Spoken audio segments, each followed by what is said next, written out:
Hey everyone, Loken and I are back to talk about the latest chapter of My Hero Academia. Join the discussion by leaving a comment and let us know what your take would be. Spoiler warning, this entire video series will be covering the latest chapters of My Hero Academia manga. If you enjoy the video, please help us lift the channel off the ground by leaving a like and being one of the first subscribers to Texas Smash. Hit the bell icon and turn on all notifications so you can be sure to catch us every week a new chapter is released. Let's nerd out together.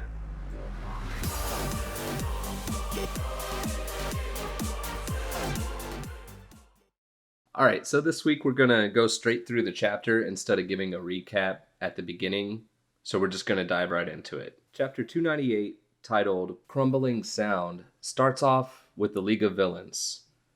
This scene is happening concurrently with the Deku hospital raid, where Skeptic is reminding Twice about how much the League of Villains really owe the Liberation Army. But Twice responds and reminds Skeptic about how much the Liberation Army owes them.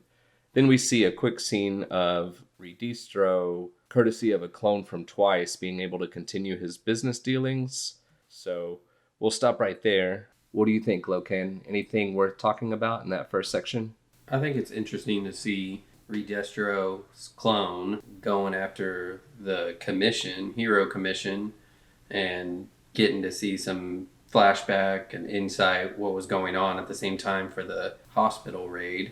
I do think that it also kind of gives a light as to there are people out there, because right now, with the way things have been going, why should the civilians trust the heroes? But this is a scene where you got a couple guys that went to go make a business deal with Re-Destro, and they even call him out on it too. They say, is this the public order you seek to create? Like, it's small, it's only a couple people, but I think it is showing that there are people aware, that see through the propaganda. Absolutely, I agree with that. And the fact that it is powerful people as well. They're trying to dismantle it from the top, but that's going to impact the perception of society. All right, so all of that was going on during the raid at Deku Hospital. Now the chapter flings us all the way forward to 6 hours after the events of last chapter, where we see the near high-end Nomus and some of the escaped convicts going from prison to prison. Tamura, or at least the person in Tamura's body, looks worn out. Spinner can kind of tell that Tamura isn't acting like his usual self, and there's an ominous closing of All for One saying not to worry. The villains had the whole chapter last week, so they only got a small piece of this week's chapter. Recalling from the last chapter, that was a debate. It was, is Tamura going to keep his body? Is All for One going to take over? And with the conversation between Tamura and then Spinner, to me, you do get confirmation that Tamura's losing this battle and All for One is starting to take over. He's definitely in control. He's in control, so... Confirmed, yeah. Tamura's asleep. Will he come back? Don't know, but I do appreciate the final panel of All for One behind, and Tamura and All for One saying, starting now, I'll have him rest his body and make him perfect. And once he's perfect, our desires will be achieved. I'm excited for what's going to come. Even though this is the scans, still, the conversations that they're having is giving a lot of insight. Yeah, I think in All for One's mind, Tamura's imperfection is the fact that their goals aren't aligned. That's what he wants to fix. Right. And that's why Tamura isn't perfect yet. The only thing in this section before we move on, All for One says, as 7 prisons were attacked by the near high-ends and escaped criminals from Tartarus, prisoners from 6 of them had been freed. So as 7 prisons were attacked, prisoners from 6 of them have been freed, which you just brought up the fact that we are reading a scan, but if that's accurate, there has to be some reason they're highlighting a specific prison where the prisoners weren't able to escape. I wonder what that will reveal. But they're definitely, and they're building an army. He's not playing around. His plan really is going off perfect. Because he said even later that his arrangements have been fulfilled. And like you said, they're not wasting the time building that army. Timestamps for prison attacks are 306, 355, 430, 5:04, and this is all AM, so that's early. I don't want to fight at 4 in the morning. Right. But blasting through them. Right, yeah, just rapid fire, prison, building an army quickly, as you said. All right, so moving on in the chapter, the scene then shifts to the hospital where the heroes are being kept. First person we see is Bakugo, and everyone is excited that he's okay, which they deem he's okay by him shouting. And I would say it's important to note this is 2 days later from the prison break. It'll be cool to see where they pick it up. The villains have had days to be able to maneuver and do other things as well, but the heroes are just recovering.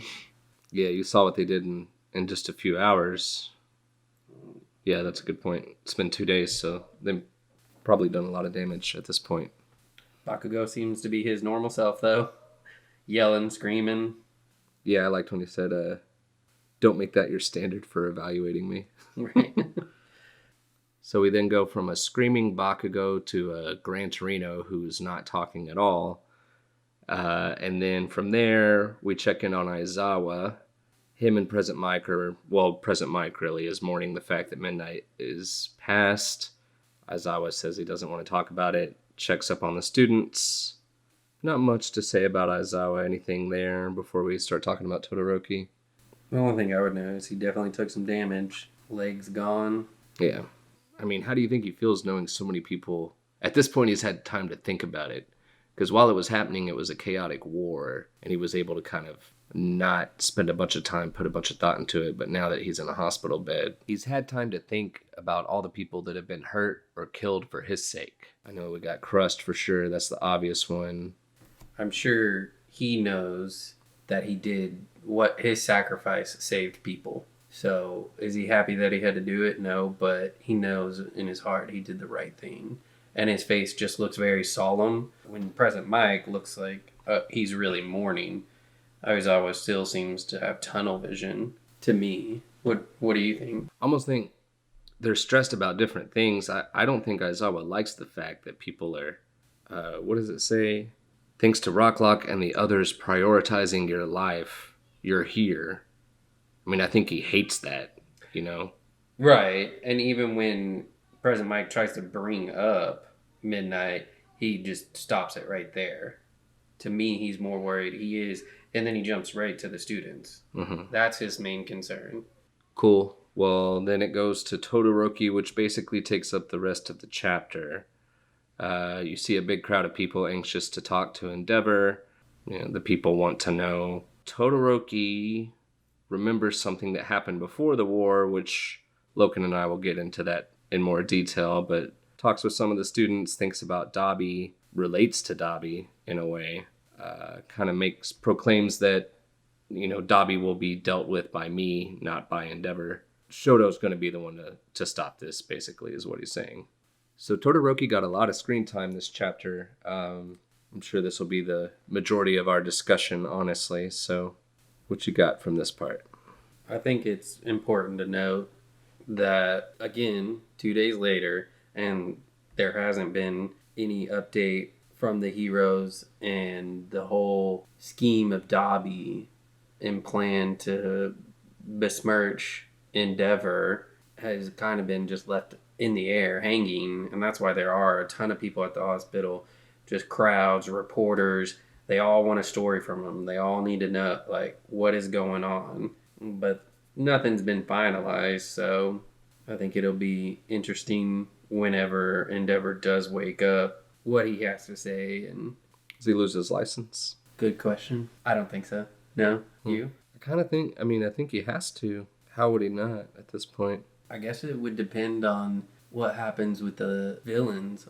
I mean, I feel like if they got so much firepower, there's no way that they're going to tell Endeavor, no, you can't do anything. Now, once they have their all-out battle, then yes, maybe at the end, Endeavor is no longer a hero. But every single one of the heroes is definitely torn up. Todoroki is all in bandages. Endeavor has a mask on.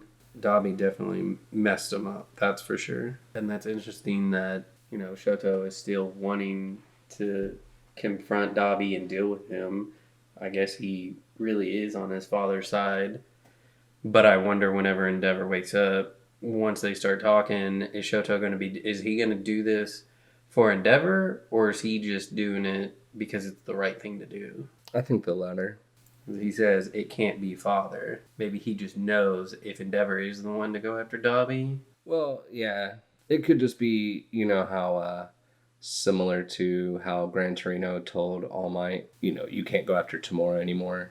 You're too emotionally invested and you're going to hesitate. Kind of one of those things where Endeavor won't be able to do what he needs to do because at the end of the day, Dobby is his son.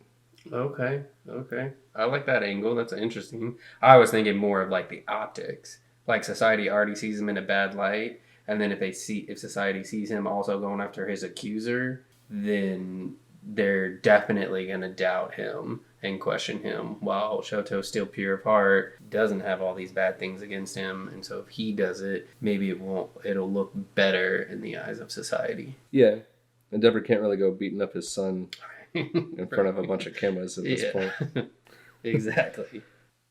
Yeah, and then, I say all that about Endeavor not being able to do what he needs to do, but you can almost make that case with Todoroki, because we do have some panels here of Todoroki kind of, I guess relating to Dobby. I think Todoroki's comparing himself to the way Dobby was before the incident with Dobby occurred. Like, this is how Dobby used to be.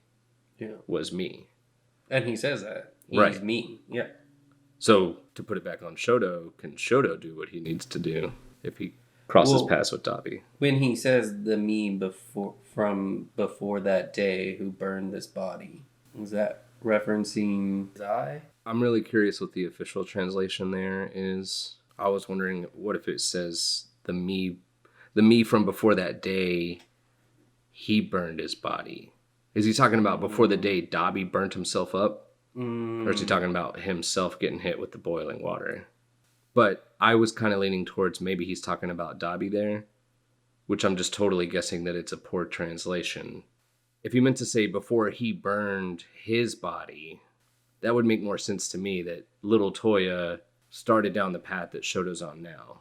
And then Shoto just didn't turn into a villain. That makes sense. Just the comparison on how similar their stories can be compared to, and then the path that each one took and how they ended up.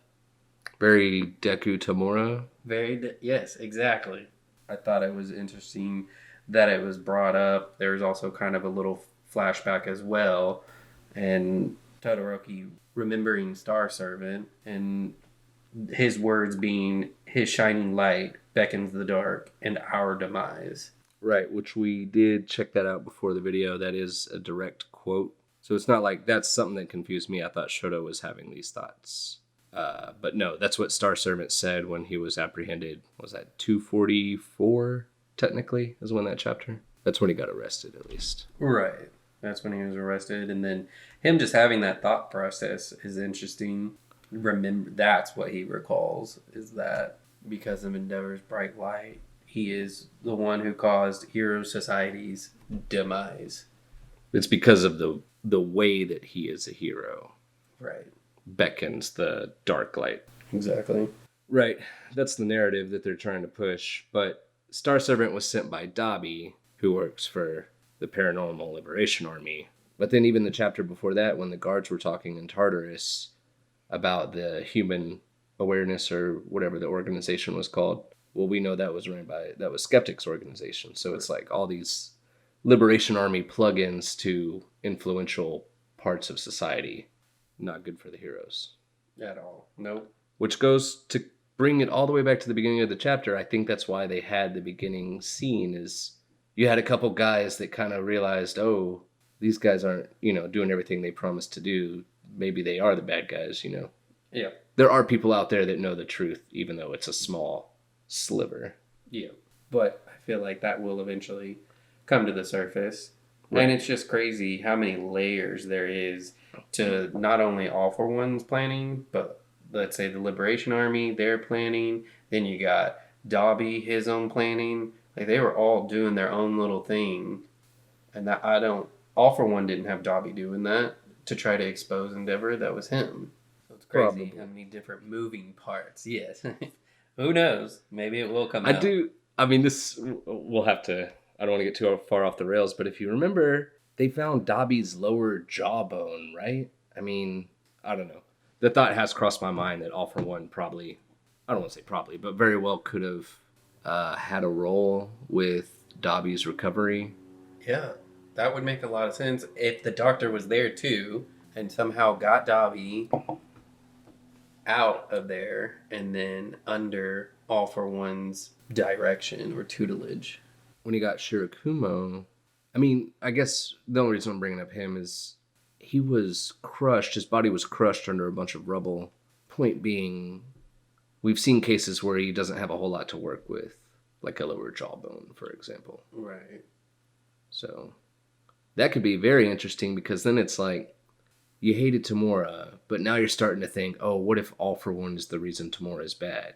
And that's Deku Tamura. And then you've got now Shoto and Dabi.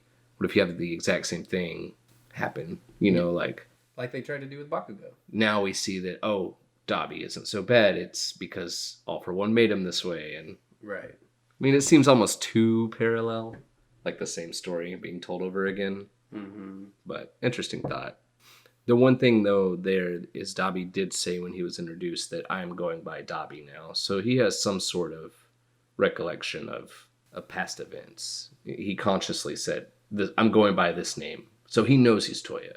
Right. Unlike Tamura not necessarily remembering how All for One just coincidentally dropped him off from school the same day his family got decayed.